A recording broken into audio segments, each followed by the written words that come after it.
আজকে আমরা দূরদর্শিতা আর সহনশীলতার এক দারুণ গল্প শুনব। চলুন একদম শুরু থেকে শুরু করা যাক। ভাবুন তো, এক অশুভ পরিবেশ যেখানে বৃষ্টি থামাথামির কোনো নামই নিচ্ছে না, আর এই বৃষ্টি যেন এক ভয়ঙ্কর বিপদের পূর্বাভাস দিচ্ছে। গল্পের শুরুটা হয় এক গ্রামবাসীর খুব সাধারণ একটা উদ্বেগ থেকে। সে বলছে, এই কেমন বৃষ্টি, মনে হচ্ছে মাঠ ঘাট সব ডুবে যাবে। আসলে এক নিচু গ্রামে এই অবিরাম বৃষ্টিটাই ধীরে ধীরে একটা ভয়ঙ্কর সংকটের চেহারা নিচ্ছিল। বোঝাই যাচ্ছিল পুরো গ্রামটা এক চরম বিপদের দিকে এগিয়ে যাচ্ছে। আর এই সংকটের ঠিক মাঝখানে ছিল কোভিড নামের এক লোক। দেখুন, যখন গ্রামের সবাই বৃষ্টি দেখে ভয় পাচ্ছে, তখন সে এমন কিছু একটা করতে শুরু করল যা বাকিদের কাছে ছিল একেবারে অদ্ভুত, মানে অবিশ্বাস্য। আর ঠিক সেখান থেকেই জন্ম নিল সন্দেহের এক নতুন বন্যা। তো সে কি করছিল? শুনলে অবাক হবেন। সে গ্রামের কলা গাছগুলো কাটছিল। তার বাড়ির লোকজন তো কিছুই বুঝতে পারছিল না, কিন্তু কোভিদের চোখে মুখে ছিল এক অটল বিশ্বাস। সে বলছিল, এই কলাগাছই হবে তাদের রক্ষা কবচ, তাদের বাঁচার একমাত্র উপায়। কিন্তু জানেন তো, যে কোনো বড় বা নতুন কাজের প্রথম বাধাটা আসে প্রায়ই নিজের ঘর থেকেই। কোভেদের স্ত্রী মালা, সে সামাজিক সম্মান নিয়ে খুব চিন্তিত ছিল। তার কাছে কোভেদের এই কাজগুলো ছিল একেবারে পাগলামি, কারণ গ্রামের সবাই যে তাদের নিয়ে হাসাহাসি করছে। খুব তাড়াতাড়ি কোভিদের এই কাণ্ডকারখানা গ্রামের সবার কাছে একটা হাসির ঘোড়াক হয়ে উঠল। সবাই তাকে পাগল বলে ডাকতে শুরু করল। আর এই ঠাট্টা তামাশার সবচেয়ে সামনে ছিল তারই এক প্রতিবেশী, যে কোভিডকে নিয়ে মজা করার একটা সুযোগও ছাড়ত না।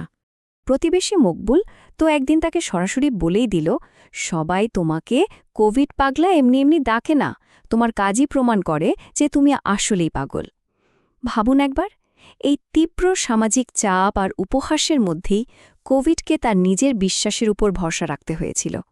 তো একদিকে ছিল কোভিদের সেই অটল বিশ্বাস, এটা ভবিষ্যতের জন্য, এই কলাগাছই আমাদের বাঁচাবে। আর অন্যদিকে ছিল গ্রামবাসীদের উপহাস, এটা একটা পাগলের কাজ, কলাগাছের বাড়ির কথা জীবনে কেউ শুনেছে নাকি? এই দূরদৃষ্টি আর সংকীর্ণ চিন্তার মধ্যেই ছিল গল্পের আসল লড়াইটা। কিন্তু যেটাকে সবাই পাগলামি ভাবছিল, তার পিছনে কিন্তু ছিল দারুণ একটা প্ল্যান, গভীর পর্যবেক্ষণ। কোভিড তার মেয়েকে 4টি সহজ ধাপে পুরো বিষয়টা বুঝিয়েছিল। প্রথমত, সে লক্ষ্য করেছে যে নিচু জমিতে বৃষ্টি থামছেই না। দ্বিতীয়ত, সে বুঝতে পেরেছে একটা ভয়াবহ বন্যা আসবেই।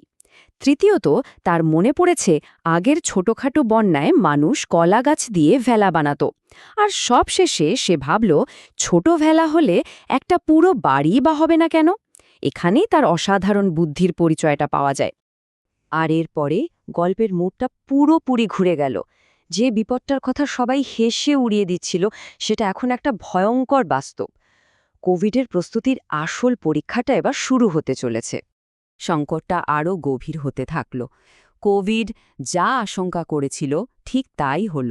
অবিরাম বৃষ্টির ফলে পুরো গ্রাম পানিতে ডুবে যেতে শুরু করল, আর দেখতে দেখতে সবার ঘরে পানি ঢুকে গেল। একটা সময় অবস্থা এমন হল যে পুরো গ্রামটাই পানির নিচে। অসহায় গ্রামবাসীরা নিজেদের জীবন বাঁচাতে বাড়ির ছাদে আশ্রয় নিতে বাধ্য হল। বাঁচার আর কোনো পথই তাদের সামনে খোলা ছিল না। আর ঠিক সেই চরম হতাশার মুহূর্তে, যখন সবাই বাঁচার আশা প্রায় ছেড়েই দিয়েছে, তখন ঘটল সেই অবিশ্বাস্য ঘটনাটা। কোভিদের সেই পাগলামির ফসল, মানে তার কলাগাছের বাড়িটা, ডুবে যাওয়া গ্রামের একমাত্র আশা হয়ে তাদের দিকে ভেসে আসল। ব্যাস, কোভিডের দূরদর্শিতা তো প্রমাণ হয়েই গেল। কিন্তু গল্পটা শুধু তার একার বেঁচে থাকার নয়, এবার সে নিজেই হয়ে উঠল একজন উদ্ধারকারী, গ্রামের নতুন নায়ক। কোভিড কিন্তু এক মুহূর্তও দেরি করল না। সে তার স্ত্রী আর মেয়েকে সাথে নিয়ে ওই ভাসমান বাড়িটা নিয়েই বেরিয়ে পড়ল। আর সবচেয়ে বড় ব্যাপার হলো, যারা তাকে নিয়ে সবচেয়ে বেশি উপহাস করেছিল, সে সবার আগে তাদেরকেই সাহায্য করতে ছুটে গেল। আর এই উদ্ধার অভিযানের মধ্যেই আসে গল্পের সবচেয়ে আবেগঘন মুহূর্তটা, যখন কোভিড মুখোমুখি হয় তার সেই প্রতিবেশীর, যে তাকে নিয়ে সবচেয়ে বেশি ঠাট্টা তামাশা করেছিল, মানে মকবুলের। আমি তোমাকে পাগল বলেছিলাম, কিন্তু আজ তুমি আর তোমার কলাগাছের বাড়ি আমাদের সবাইকে বাঁচালে। দয়া করে আমাকে ক্ষমা করে দাও। মকবুলের এই কথাগুলো শুধু ক্ষমা চাওয়া ছিল না, এটা ছিল তার গভীর অনুশোচনার প্রকাশ। যে লোকটা একদিন উপহাস করেছিল, আজ সেই জীবন ফিরে পেয়ে কৃতজ্ঞ। তো এই যে এত বড় একটা ঘটনা ঘটে গেল, এই অসাধারণ গল্পটা থেকে আমরা আসলে কি শিখতে পারি? এর পেছনের মূল ভাবনাগুলো কি ছিল? কোভিদের নিজের কথাতেই এর সারমর্মটা কিন্তু লুকিয়ে আছে। সে বলেছিল, মানুষ মানুষের জন্য।